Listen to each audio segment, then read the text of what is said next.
to Unsightly Opinions. My name's Tamara. Today's video, I want to talk about all of the workarounds that I have in my life to just cope, and how not all of those are easy, even though I've been doing them for most of my life. Today's video is a little bit more challenging for me because it's more personal. It's something that I experience that I think many others do, not everybody, but it's one of those things that's hard to talk about because you want to appear successful, you want to appear capable, but sometimes you're just exhausted.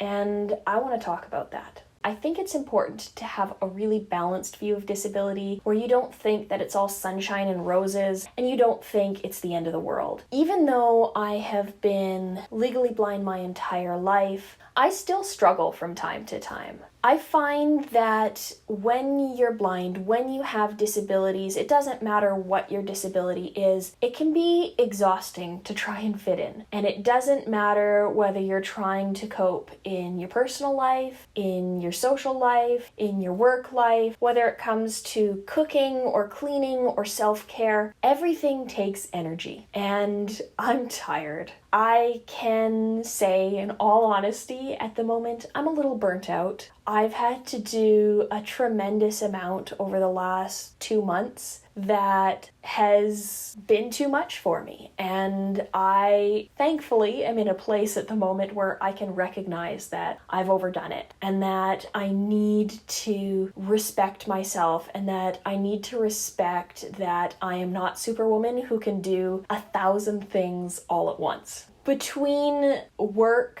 and moving and learning a new space, it's been a lot. So I want to talk about some of the challenges I have in my personal life, and maybe you can relate, maybe you can't. When it comes to doing things as a person with disabilities, when it comes to coping, it takes a lot of energy and persistence. It takes a lot of creativity. It takes a lot of thought and effort. And that goes doubly when you're trying something for the first time. When I am learning how to do something, whether it's a new cooking technique or learning how to use a power sander, I not only have to learn the way that sighted people do it, but then I have to adapt it to my own personal needs. So I have to learn it essentially twice. So that takes more time. Even though a lot of those things that I have to learn how to adapt for myself that I have to do take more time, I don't typically get more time to accomplish those things. School, thankfully, is a little different. You can have extra time on exams, but the real world doesn't operate that way. People expect you to follow the same deadlines, the same social constraints, the same expectations as everybody else. And I'm not sure that that's realistic for everybody. When it comes to using a non-graphical interface like a screen reader, it takes longer to get things done because you often run into accessibility issues. I was working with a company recently and they required me to sign an NDA, and it took me a good 2 hours to figure out how to sign this document that should have taken 5 minutes because it was not screen reader accessible. Is that something that a sighted person is necessarily going to run into? Absolutely not, because they're just going to read through the document in the web browser and then sign on the dotted line or type their name on the dotted line,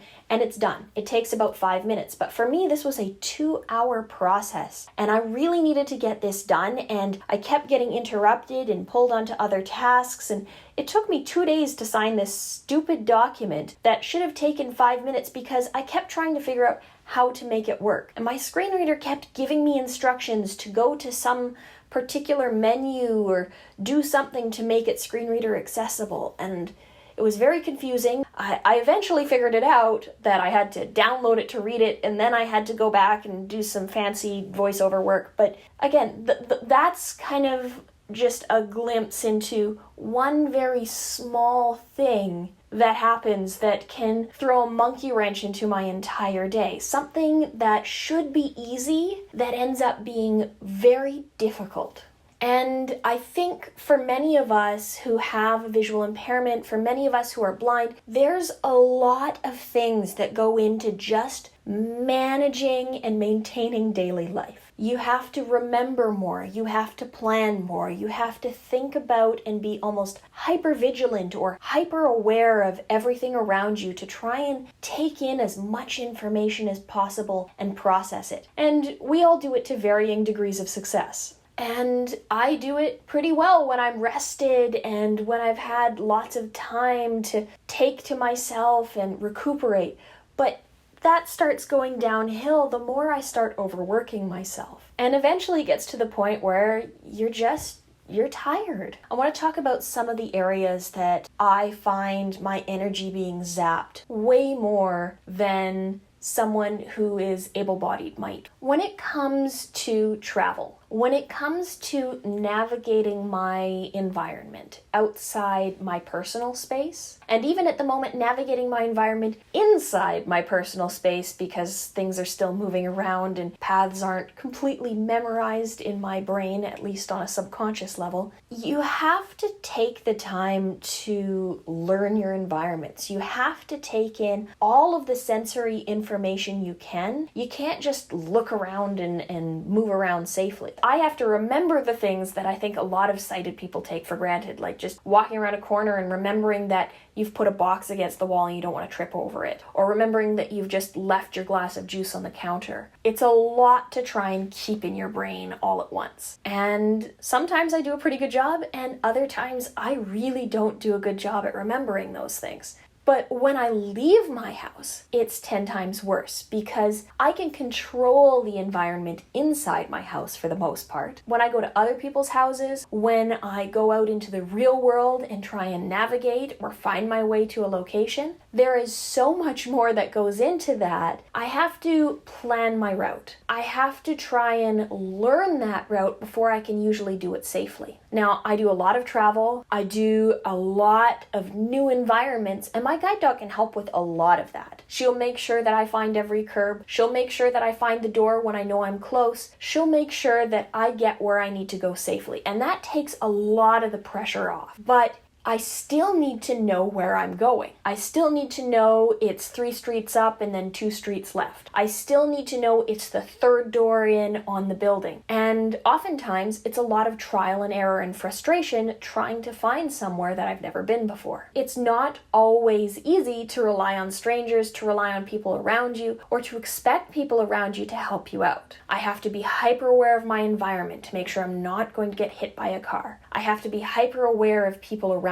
me. I have to be hyper aware of the space I'm in. And there's a lot of different tools that I use to accommodate for all of those variabilities in navigating the world around me, but I find it exhausting. When it comes to work, using a screen reader, you run into all kinds of accessibility issues. Whether it's a website that doesn't work, or an application that doesn't work, or something that isn't cooperating the way it should, there's lots of things that I run into on the day-to-day that they take longer. They're frustrating. They don't work natively. And again, that's exhausting because I'm not just going and doing, I am stuck in limbo trying to make something work when it doesn't. And the expectation is that you get the same amount of work done as everyone else when you're constantly troubleshooting and constantly adapting and constantly making things work for yourself. So I find that if somebody typically works 6 to 8 hours a day, I'll be working 12 to 16 hours a day. And that's my everyday because I don't want to be seen as the weak link in the chain. I don't want to be seen as somebody who isn't a contributing member. I don't want to be seen as somebody who's less than or somebody to pity. And maybe that's my anxiety and maybe that's my type A personality coming out. I want to change the perception of disability from incapability to something more balanced, to something where somebody is going to be highly skilled at one thing and maybe less skilled at another, just like every other person on the planet. When it comes to communication, I'm going to have a whole other video on nonverbal communication and how challenging I think that is because it's got so many layers and you've got body language and facial expressions and things that somebody like myself, somebody who can't see what you're doing, is going to have to try and figure out another way, whether that's from your tone of voice or how you're speaking, but that doesn't make up for the whole picture that you're missing. So again, it takes more energy, it takes more effort, it takes more focus. And even if you develop those skills over a very long time, it's still tiring. I wish the world was more accommodating for folks like myself. I wish the world was accommodating for folks with disabilities, because with some accommodations, with some compassion, with some resources, there's a lot of things that would take less time, less effort, less frustration, and I could focus on the things that I actually need to spend my time and energy on, rather than troubleshooting or figuring out how to do something or learning a new skill just because I need to learn it for this one small project.